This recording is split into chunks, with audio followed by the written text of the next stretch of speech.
Wolf Kirsten with International Health Consulting in Berlin, Germany. And I see that we have, again, a pretty international crowd, so I'm excited about that from various regions and countries.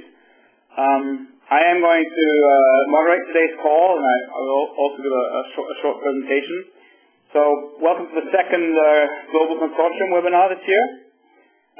Just as a reminder, and for those of you who are newcomers, the Global Consortium for Employee Health is a global thought leadership forum to assist organizations that are looking to improve the health and to enhance performance of their employees worldwide for competitive advantage. And it's hosted by VLife. So today's webinar, we're really going to focus on the World Health Organization Healthy Workplace Framework and Model.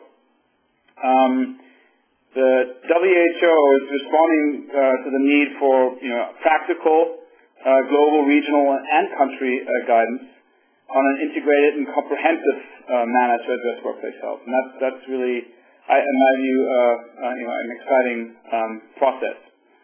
So our agenda, I will actually kick it off by briefly introducing the model and also some planned activities the WHO has installed regarding the Healthy Workplace Initiative. Then afterwards, we will hear from a major employer from Statoil in Norway, who has been following the model and implementing activities in each of the areas, and we will specifically or focus quite a bit on the psychosocial working environment, which I'll explain in a minute in the model. So as usual, I'd like you to hold your questions until after the presentations. If you have any pressing clarification questions, just type them in and send them out so we can see those if we have a pressing issue here. So you should be able to see the title slide here, the WHO Healthy Workplace Model. Basically, I think most of you, all of us probably know the World Health Organization is going to throw up a slide showing the different regions the organization basically is split up into. They have regional offices. The headquarters is in Geneva, like many other UN organizations, and the WHO does belong to the UN system. The regional offices are somewhat independent, have autonomy, and for example, the Pan American Health Organization is actually an older organization than the World Health Organization is. So there's quite a bit of autonomy in the region. And you can see here, hopefully you can see it, the cities where the offices are. So, for example, PAHO is in Washington, D.C., WHA Euro is in Copenhagen, and so on. So that's basically just very briefly, the structure of the organization. And I'm sure you've followed the World Health Organization or are following their data, the resources, the announcements in many different areas related to health. And one of them is occupational health. And traditionally following a kind of a labor approach in occupational health, as we know it in a traditional sense, this has now, in the last few years, changed to include more of a public health approach and actually look at the workplace as a very useful setting to improve people's health in general, public health. And so that's how some of these, as you can see here on this slide, some of the actions have changed. So from purely workplace or work-related health issues, now looking at all kinds of health issues. We all know the chronic disease challenge, obesity and so on, hypertension, and how that affects the workplace and affects the employees. And so a lot of employers are addressing that. But in terms of a policy approach, it's still, from the WHO and I think also from a lot of other organizations, that's still relatively new given the long history of the organization. So I just wanted to point that out, and I think that's a very promising and good development. So moving on, this is the model, and I'm assuming that quite a few have already seen it. It's it looks relatively simple, I think. I think it's a good graph or model, but it's not easy to implement, that's for sure. So you can see on the outside, the 4 circles, you can see 4 different avenues of influence, as we call them. So you have the physical work environment, you have the psychosocial work environment, you have personal health resources, and then you have the enterprise community involvement. This last one is also very often another term used is corporate social responsibility. The WHO uses enterprise community involvement. Just so you know, so you're clear on the terms. So starting on the top again, the physical work environment, I think we're pretty familiar with this area. A lot of work has been done, and I guess we could call it traditional occupational health. You know, if you're looking at, for example, controlling hazards through personal protective equipment, through engineering controls, you know, eliminating toxic chemicals or substituting with less hazardous. All that very important and very often linked to legislation, these measures. So that's very established in some countries, but on the other hand, huge needs in other countries, in developing countries. So important area.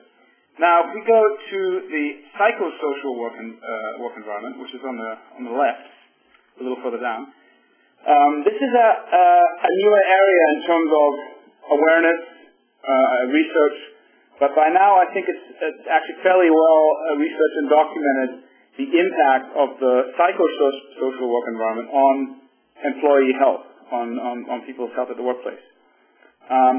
This could mean the workload, the work pace, job content, the schedule, the amount of control a worker has over their work, how they identify with the employer and even the product, interpersonal relationships at work, work climate, so many different things which go into the work organization, into the work management, leadership styles also. It's a complex area, but the facts are pretty clear that there's impact, and there are ways to address this. So that's through a variety of different programs, and we'll hear about this from Statoil. Personal health resources on the right side. I think a lot of you are very familiar with this. I guess we could also call them wellness programs. I know that wellness doesn't translate as well in all countries, but we could also use that. So basically, lifestyle-related programs looking at the behaviors of individuals, and basically the workplace providing or helping the employee to adopt healthier lifestyles. So whether it's fitness facilities or healthy food choices, smoking cessation programs, EAP programs, employee assistance programs. There's a lot, and there's a lot of work being done, so I think you're familiar with that. And then finally we have on the bottom the enterprise community involvement. And I think this goes to the root causes of poor health and how they're identified. I think we are probably familiar with corporate social responsibility initiatives from large employers. We hear about community programs, but it's also the internal dimension of this area should be considered, in terms of maybe providing free or affordable primary health care to workers. And I know that some companies do that, or also to family members. Accommodating workers with disabilities, and really going beyond the pure regulatory requirements. And it doesn't always have to be linked to the size of the employer. There are ways for small employers to start addressing this area too. So that's kind of really in a nutshell. These are the four areas. I want to draw your attention also to the center. So right in the middle we have ethics and values, which is really kind of the core of everything. And around that, two important criteria, which you probably will all agree with: leadership engagement. Without leadership engagement, your program will not be sustainable. It's very unlikely. And at the same time, worker involvement. From the beginning, involve workers, adopt a participatory approach, so the program is really effective, and the workers are show ownership, are involved, show ownership. Very important. And then, I think quite a few of you are familiar with the outside circle here around leadership engagement and work involvement, which is a continual improvement cycle. So you have the 8 steps, very important, mobilize, assemble, assess, prioritize, plan, do, evaluate, improve. I will not go through every single one of them. And as logical as it may seem to us, a lot of companies do not follow, let's put it this way, a lot of employers who implement health promotion programs and healthy workplace programs do not follow all these steps, unfortunately. I know too many who don't really go through a thorough assessment.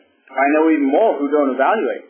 Just one side fact here from the global survey from Buck Consultants recently, when the participants were asked in terms of, do you measure specific outcomes, only about a little more than a third answered yes. And these are probably likely the more advanced companies because they participate in the survey and have an interest in it. So only a little more than a third evaluated a specific, measured their outcomes. So that shows you a huge gap. So it's very important to look at this continuous improvement cycle and following it. In the bottom here, you can see the website, and I think I was going to say there's a lot of good resources there, so I would just recommend going there. And two of them are here. Actually, let me first go to the objectives before I show you two resources as a picture. So overall, the objectives are to increase awareness amongst business community, workers, practitioners, occupational health experts, policymakers also, the benefits of a comprehensive approach and the underlying principles. So that's a basic goal here. But furthermore, developing global and user-friendly and specific how-to approaches based on the criteria of the model.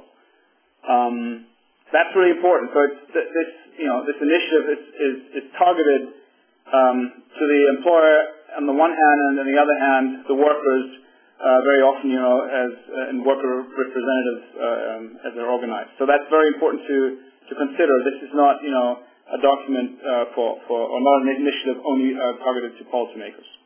And then expanding the Global Partnership Alliance for further, development, implementation, evaluation of programs in enterprises of all sizes. So it's a big goal, as you can see, a large goal. As you know, the world is big, countries are different, enterprises are very different, huge challenge. But nevertheless, we need to start somewhere and we need to kind of move it along, I think. So a very important and lofty goal.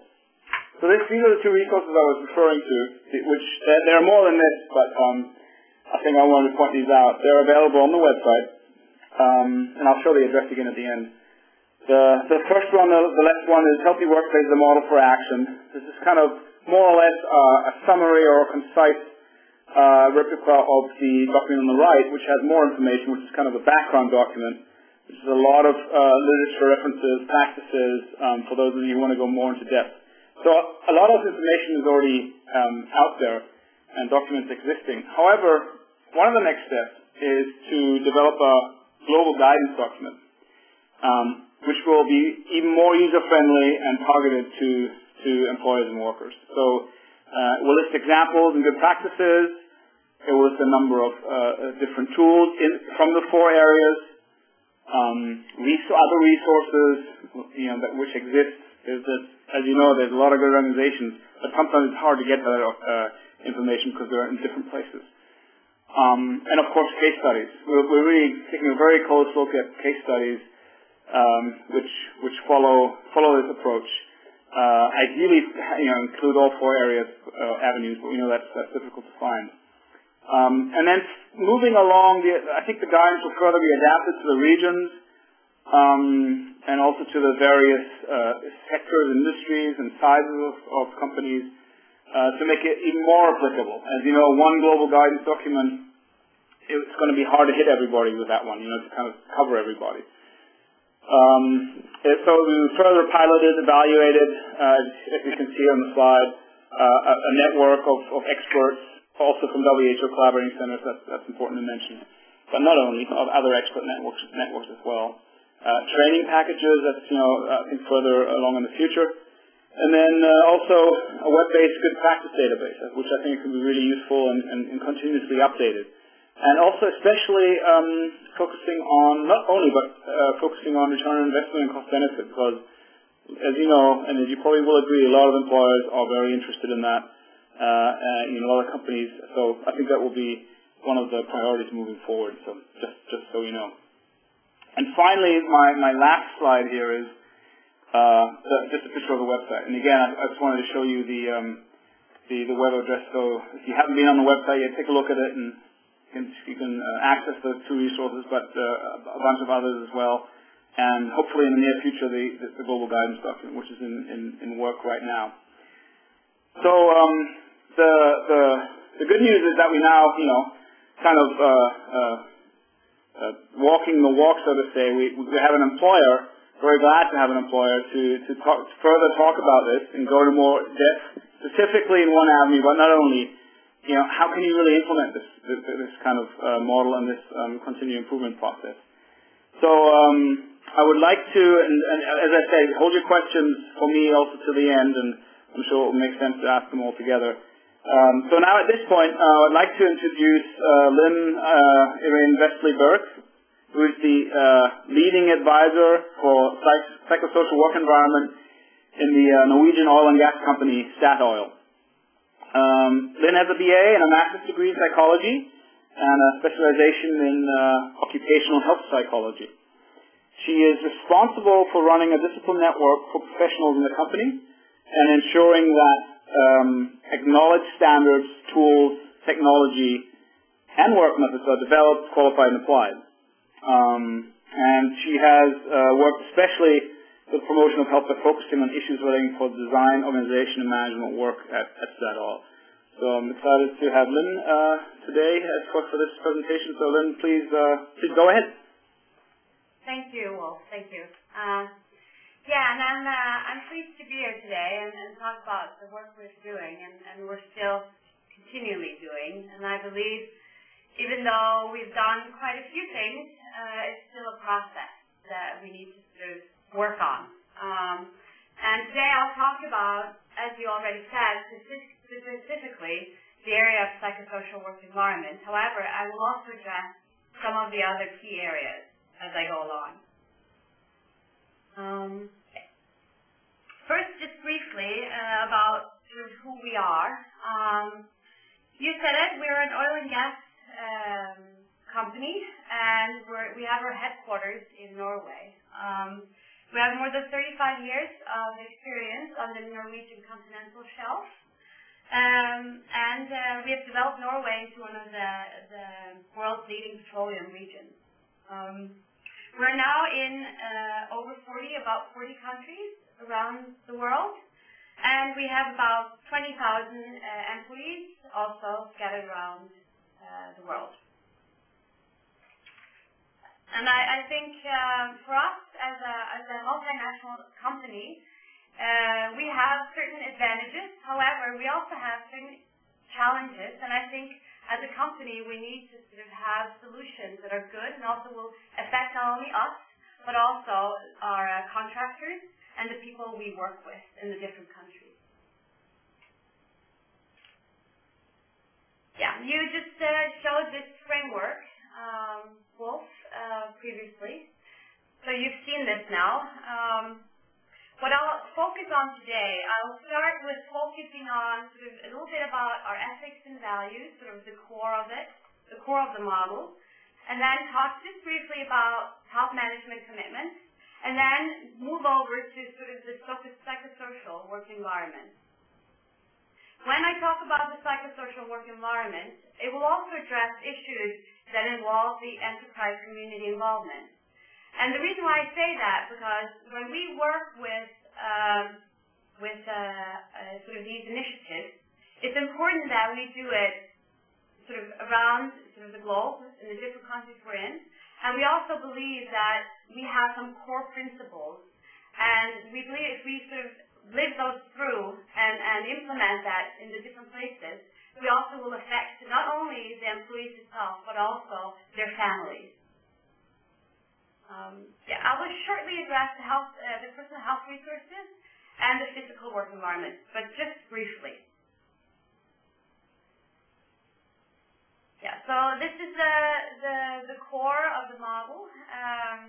So this is what we say, it's what we do and how we do it, and it's our values.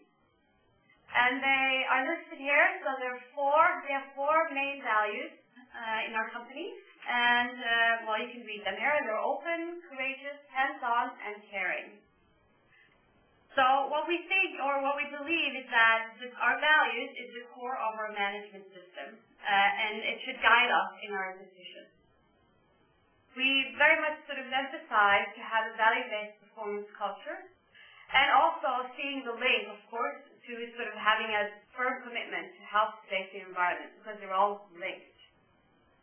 And of course, also having a stringent ethical requirements and code of conduct, which promotes personal integrity.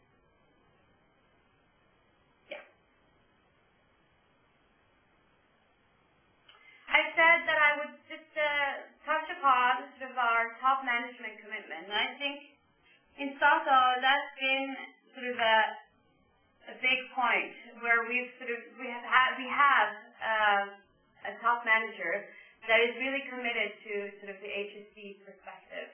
And he says, well, that our ambition is to be industrial leading in HSE, and that in order to do that, we must improve. And also, we also have HSE as the core deliverable. So as part of our performance management system, HSE is one of the core deliverables. And what he says is that, of course, if there arises a conflict between the safety or HSE, safety must take sort of the precedence over production. But I think this is something we need to work on continually in order to actually have a culture that is compliant to this type of philosophy. It's not something that sort of comes on by itself. You have to work on it and continually challenge this and use this type of his message. We have to use that just continually throughout our business unit.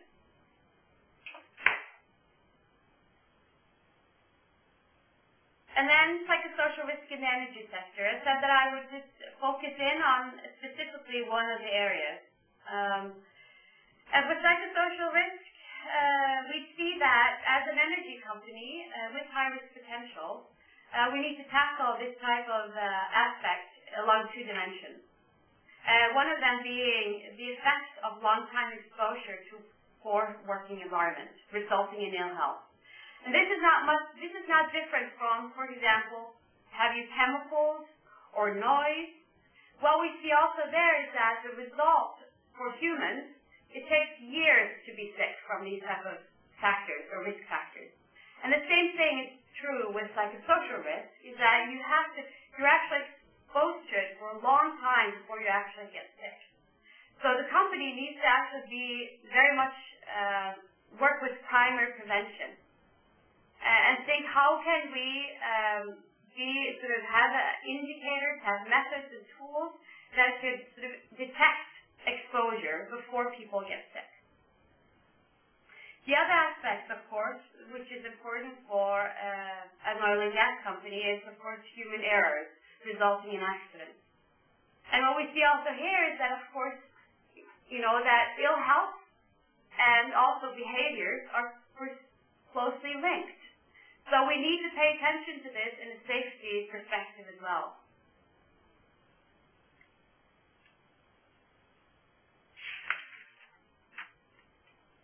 Comprehensive system for psychosocial risk management. So basically what we've done over the last 5 years, we've worked towards strengthening the management of psychosocial risk. And we've focused specifically on the area of work-related stress within the company.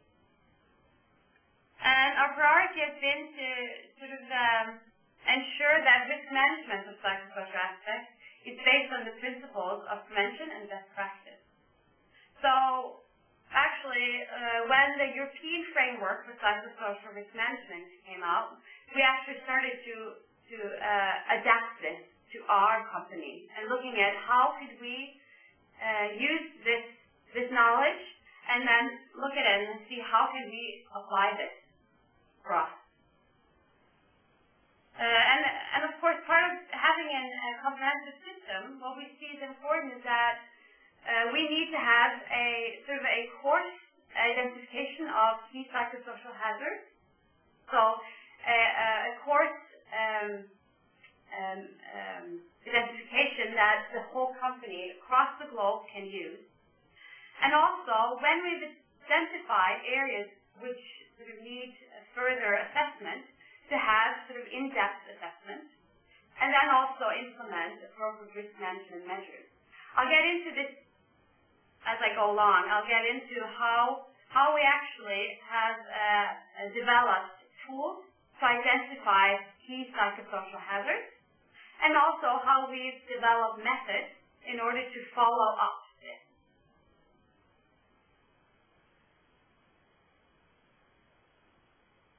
As I just said, I would go into sort of talking about the different methods and tools that we are developing and are in the process of implementing. So the first thing I would like to talk about is a psychosocial risk indicator, and it says there is steering elements. And basically, this is, well, in order to ensure compliance and also heighten the focus on psychosocial issues in our company, we decided to develop an indicator that we would use in our performance management system. It would be an indicator on the same lines as other indicators we have, such as sick leave, or indicators for injuries is another type of indicator we have in our company. And of course also we have indicators for financial issues as such. And we also saw that having an indicator for exposure to psychosocial hazards could be something that managers could use in their performance management and follow it up when they need to. So this psychosocial risk indicator, it identifies psychosocial factors that may have an impact on workers' well-being. So again, what we've seen is that, like traditionally, we see that within HSC, a lot of the indicators we have are reactive in nature. So they look at when sort of bad things have happened. It actually counts how many people are sick, how many people get injured, and so on. And what we believe is that we need to develop more proactive indicators. So we need to look at exposure, not outcome. Because in that way, we could actually start to primarily prevent people from becoming sick. So if they have a high exposure, we know that there is a higher likelihood of becoming sick. So that's where we actually go in and work. As I said earlier, it's a steering element. So the thought is that we would use this indicator as a steering element, and then the business can prioritize and initiate appropriate action based on this result. Currently today, we are testing this indicator as an HSC key performance indicator. So, and we're not done with that yet. Today, we have it just as an indicator, as a monitoring sort of indicator in our company. But we're testing it as an HSC performance indicator. Yeah, just a little bit more about the indicator. What is important is that when we communicate this indicator, it's basically one score. So you'll get a score such as 70. That would be a score. And with that score comes a color that communicates the risk. And it also communicates what type of follow-up the managers should use. So it says there the results will indicate where to implement further assessment, and guidance sheet provides managers with key elements and best practice principles. I'll talk about that just in a second. Yes. So now moving into, and now I would like to move into sort of the follow-up. As I said, the indicator indicates a color and a score, and then based on that, we are sort of saying something about how you should follow it up. So what you can see on the picture here, you see a yellow score. So I don't know if you could read this really well, but it says guidance sheet for yellow score and guidance sheet for red score.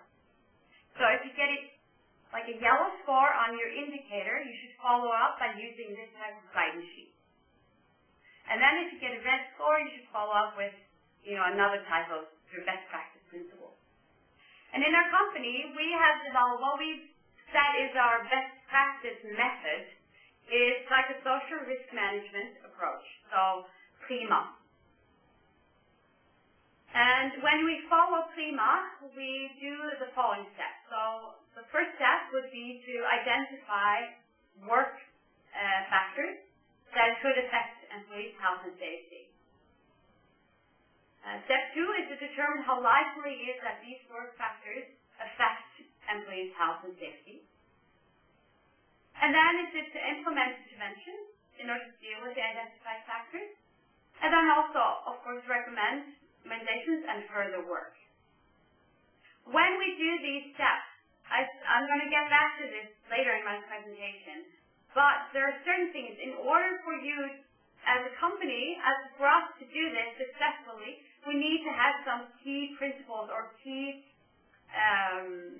things that we need to remember, and that's things like involvement of workers, so commitment from managers, as some examples. But I'll get back to that shortly.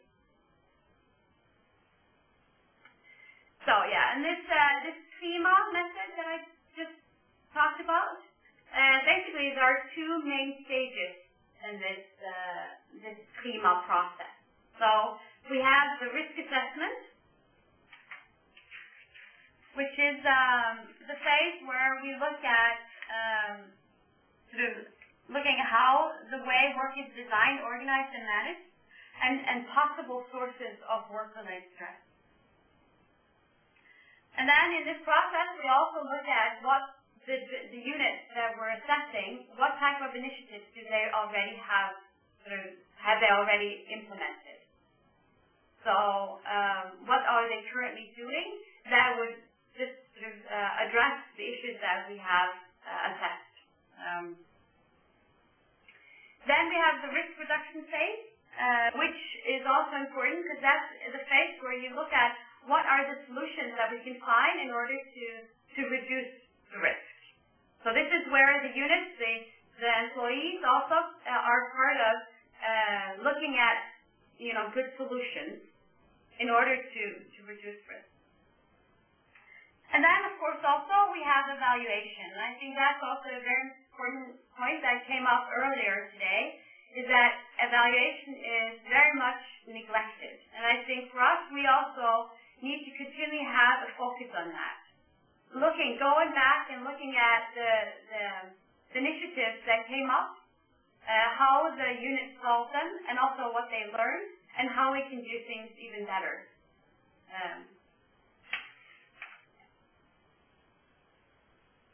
So I said key to success. What I talked about earlier, when we do this process, when we do this stepwise approach, I think there are certain things that are just very much key, and it's very important. And that, first of all, is to have a participative approach. So involving middle managers is very important, employees and employee representatives. We've seen it, of course, crucial. But also having a stress prevention strategy. So establishing an action plan is important, and being very particular about assessing the aim, responsibility, and resources. So having interventions that are logic, that actually can be done. I mean, you need to have interventions that you could actually go through with. So if it's too expensive or too comprehensive, you should try to find things to look at, and also to solve that can be done, under normal circumstances. What we've seen also is important in this process is to focus on what I said is defined groups. And what I mean about that is that each risk assessment is carried out within a defined work group, workplace, or function. Another key area is to have focus on working conditions, not individuals. And what I mean about that is risk assessments are executed in order to identify the aspects of work organizations that give rise to the experience of stress and challenges to health. It should emphasize primary and prevention and organizational level intervention. And then also focus on significant sources of stress. So we need to focus on challenges that affect the majority of the staff, not on individual complaints. So your method needs to take that into consideration when you work with it. And then, of course, also involve employees. So to have, again, a participative approach is very important and critical to success. And also, being aware that employees' expertise provides an important source of information.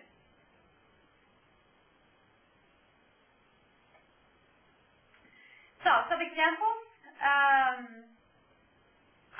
What I've done here, basically, I tried to have some examples of a FEMA. So, from one of the risk assessments we did, this is an example. So, what we found in one of the assessments is that we identified a risk factor. And I call this risk factor balance between ad hoc tasks and planned tasks. So this is people working under tremendous time pressure, stringent, efficient requirements as such. And then working with the interventions, I've also listed some examples of what type of risk-reducing interventions they themselves came up with.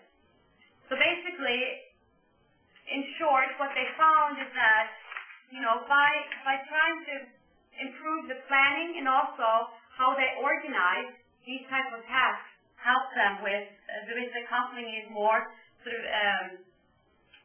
having more reduced ad hoc tasks, and also being more sufficiently in planning how their tasks sort of are organized within their units. But I've listed here just some examples of the things they found. Social support, this is another example. Again, it would be very particular for the different units that we've been into.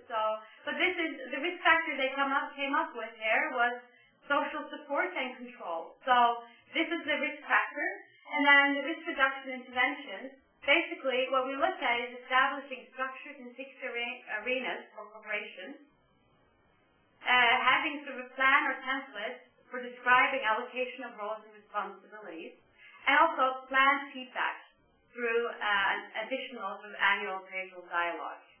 This is just, again, some examples. Yeah, so does the results from FEMA initiative reflect our expectations? What we've seen, what managers have told us, and what they, through evaluation, have told us, is that this is a cost-effective and time-efficient method. What we see is that we have concrete and manageable solutions, which is very important in order to be able to implement them.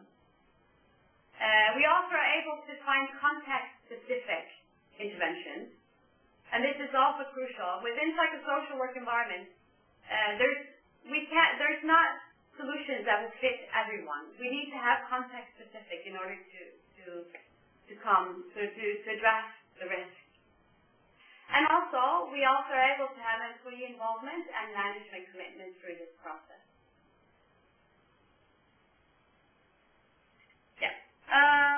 What I would like to address in the end, because the psychosocial work environment that I talked about, the healthy workplace initiative in our company is also very much based in our health and work environment strategy in our company. And you see this is just a picture of the folder we have for this. And I think what is key for that is that it's clearly in this strategy is that, the things that affect our colleagues, our employees, will also affect their families. And this is a responsibility that we have as a company, working with these issues on a global level in order to prevent ill health.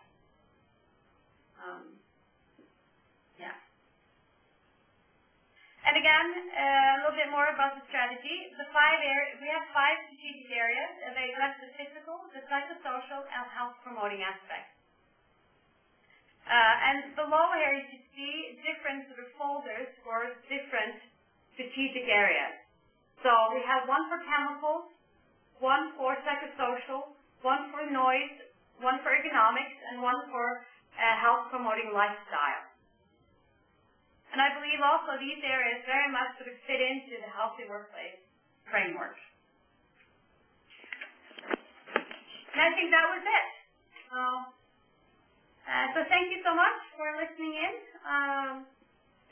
This is great, Lynn. Thanks.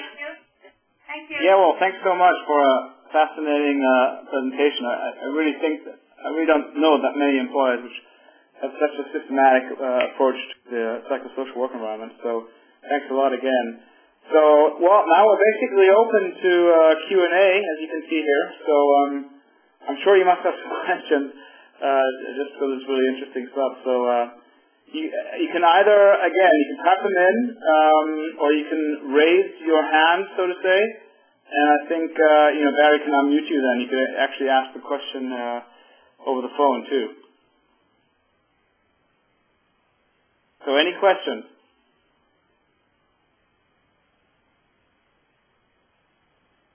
Barry, do you see any? Because I'm not quite sure. Nothing that's been typed in so far, and nobody's raised their hand as yet. Okay. Well, one other thing I wanted to do. Okay.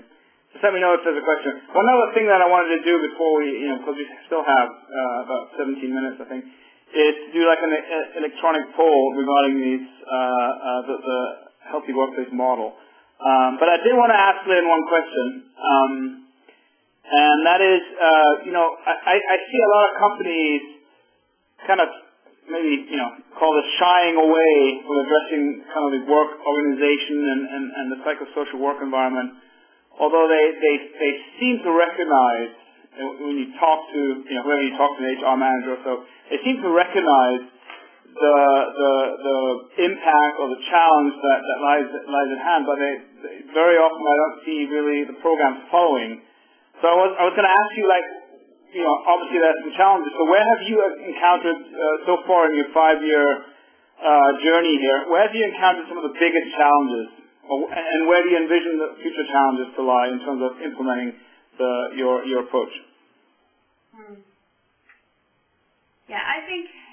Well, first of all, I have to say that the thing you address now with employers and managers not wanting to, or being a little bit sort of standoffish with regards to psychosocial issues, I think that's very much true.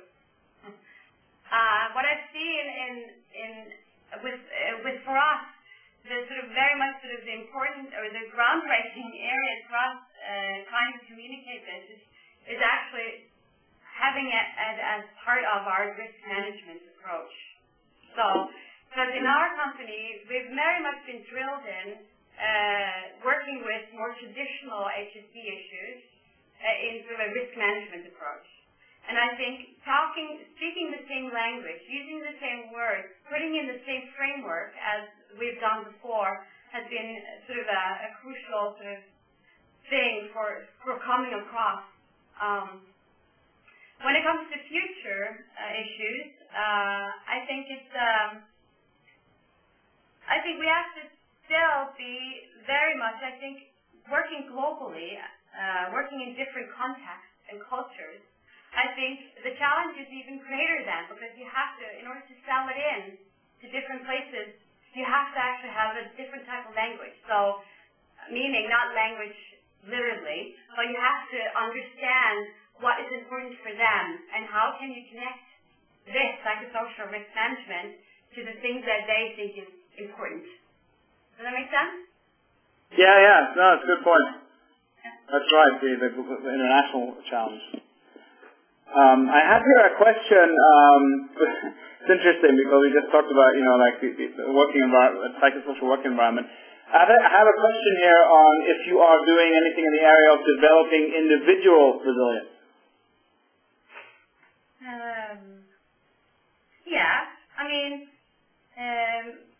If you mean by, of course, now I've talked about primary prevention. But also, in addition to this, we also do have training programs. We have stress management programs, which is more individually based, working with building up, you could say, if that's what you mean by individual resilience, yes. Yeah.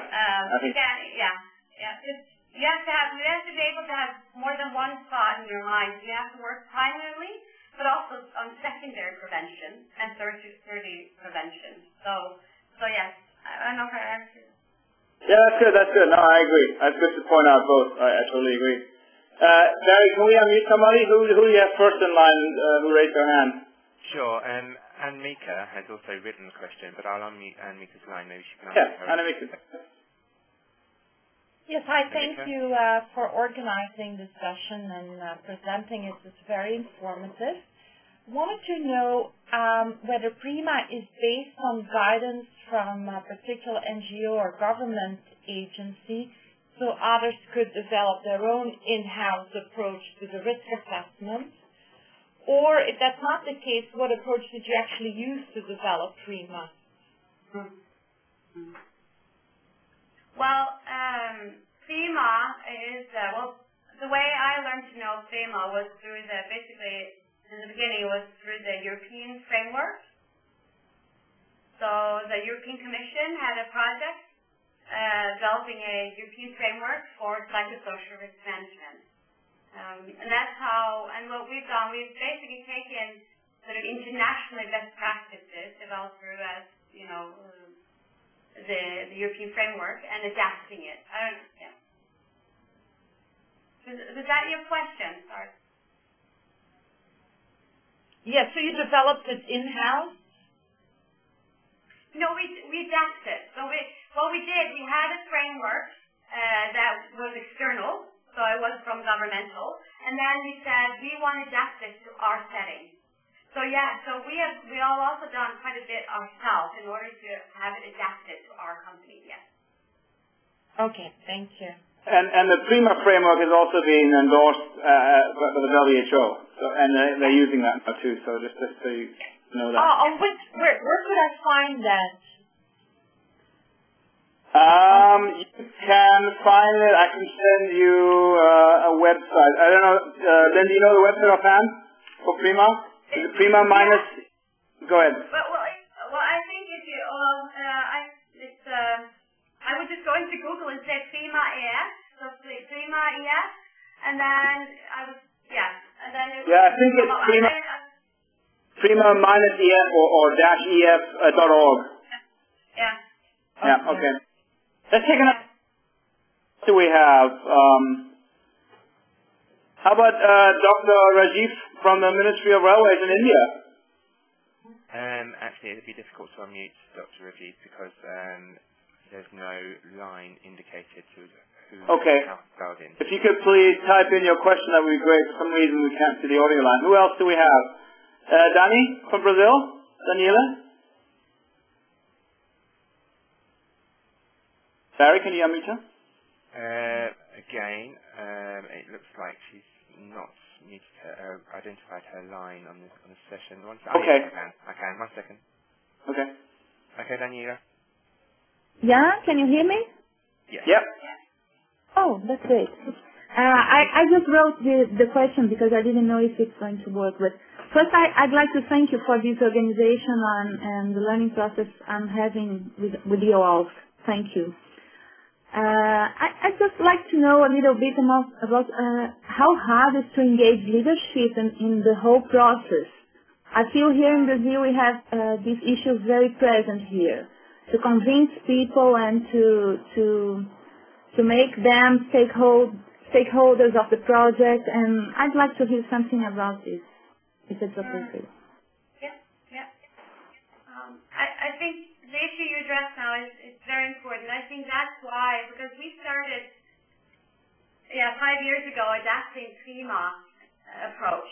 What we saw then is that how can we engage managers and how can we have this, raise the awareness and raise the focus area on this among managers. And that's not always easy. And what we saw is that this indicator, developing this indicator, has really been important for us because through the indicator, we could actually have it implemented as part of their performance management system. So they can look at trends, they can easily identify where to work with this issue in different areas in their unit. And at least for us, us that's been very important, and trying to simplify it again, simplifying it, having very, very simple tools. And again, this indicator is automatic. It's very simple, so it's one score with the color, so it's extremely simple. And I think that's the way you need to go. You need to make it simple for them and also understandable. And I think also that's the issue with psychosocial, and it's one of the reasons I think why you also see businesses not wanting to take on this is because it seems so fuzzy. It seems so difficult to handle. So you have to show them in order to address it. It needs to be stepwise. It needs to be process that you can plan around. And again, you need to just talk their language in a way. Yeah, Lynn, I think you made a very good point in terms of in your presentation that it doesn't have to be fuzzy. You really outlined it step by step, and then linking it to the risk management approach, which many people at a minimum who's familiar with occupational health is familiar with the risk assessment, risk management process. So I think that's a very good way to link it to. Let's take another question. I see. How about Alex from I think South Africa? Barry, we can't unmute him, can we? Or can we? No, unfortunately not. We can't identify which line Alex is on. However, I do believe that Alex may have written his question. Let's see here. Can you see any other written questions at this point? Oh, I see one. Okay. I got one here from Dr. Rajiv Kumar in India. Is the framework comprehensive across geographical regions of the world? I guess I can answer that. A loaded question. Thank you, first of all. If you're talking about a healthy workplace framework, I'm not sure if you're talking about PRIMA or a healthy workplace, but maybe you're talking about PRIMA. But for healthy workplace, you probably know it's definitely applicable or intended for the entire globe, entire world. Lynn, do you want to take that in terms of PRIMA? What do you think with regard to that? Yeah. It is. So basically, it is. The PRIMA method, so the best practice principle, in our system, we call it a guideline. So we call it guideline, and the guideline is global. So it's applicable all over. When it comes to the indicators, that's also global. So basically, this survey that we send out, so we collect data every year for this indicator. And basically, they are distributed to the whole company, even if they don't want to. So everybody can answer. And we can actually get out scores or indicators for all the units in our company. Yeah. Okay. And that seems to be received equally or fairly well across the region? No. Well, yeah. And that's, again, what I said initially, what I said there is that we are working on this, and we're continuing the process. And what I see is that because we're so many people across, we haven't done this in every different region, even though the documents, the guidelines are applicable all over, and we say that we can use them. What I see is that we still have different regions where we need to get more handle on and be more hands-on. So yeah, we don't use it as much everywhere. No, we don't. But we're continually focusing on that. Yeah. Yeah. Okay, and I think that's really the challenge. To try to find that balance, and I totally agree with Dr. Rajiv too, that in terms of how do you modify on a local basis, and I think a lot of companies struggle with that in many areas, not just in terms of psychosocial, in terms of guidelines, how do they apply across the world, and what do you need to modify according to culture. So, very good question. I think we have time for another one. I see Alex Govender here. I like the psychosocial risk assessment approach as a prerequisite to stress management and support the approach taken. However, one has to bear in mind that whilst a certain risk may be assigned to a task, different people react differently to the stressor.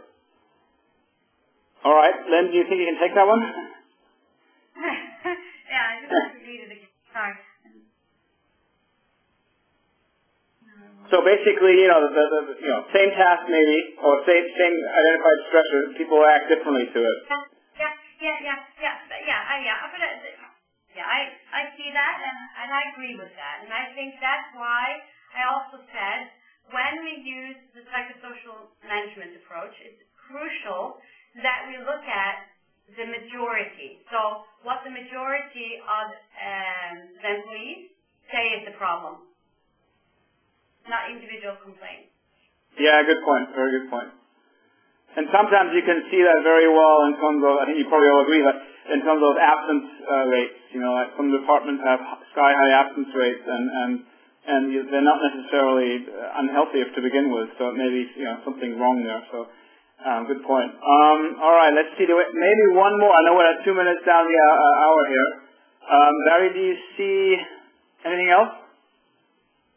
Yes, there's a question here from Ruth, who works for VLife. She basically says, what are the main challenges that they have faced directly from what she's seen? But I believe that you may have covered that in a previous question that you answered there, Wolf. Yeah, I think that was the first one we asked. But yeah, okay. Thanks for the question. Can you the question from Tom Bailey? Sure, go ahead.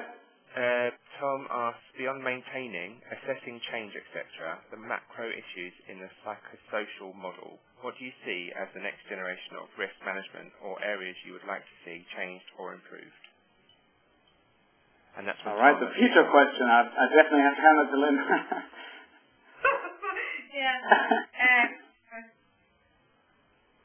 This is the last one. This is from Alex. Sorry. It's from Tom Bailey at VLife. Okay. Sorry, just repeat it one more time, just so Lynn gets... Okay, so beyond maintaining and assessing the change, etc., the macro issues in the psychosocial model, what do you see as the next generation of risk management or areas you would like to see changed or improved?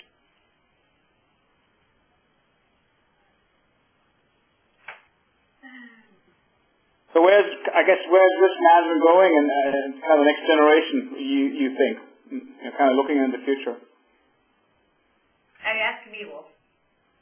I'm asking you. Yes, you're asking me. But if you want, I can add a little bit. I know we're at the end of the hour, but just quickly, I think more focus will be spent and diverted to what you just talked about. I think it's still very early, and very few companies have a similar approach like Statoil has, and the psychosocial. We all know the psychosocial risks are increasing, and I think so there will be more companies which have to deal with it. Otherwise, productivity will further go down. Do you want to add anything? Last chance, last minute. That's okay. I think you answered it well. All right. Well, great questions. I wish we had more time. That was a really good discussion. So thank you very much to all of you for joining, for participating. As usual, we will be sending out a follow-up communication with a link to the whole session and as well as the slides, so you can listen to the recording. Thanks, Lynn, so much for taking the time. And our next one, I think, will be after the summer, where you'll get it in the follow-up information, the date for the next webinar. So again, thanks everybody, and have a good rest of your day. Thank you. Bye-bye. Thanks. Bye.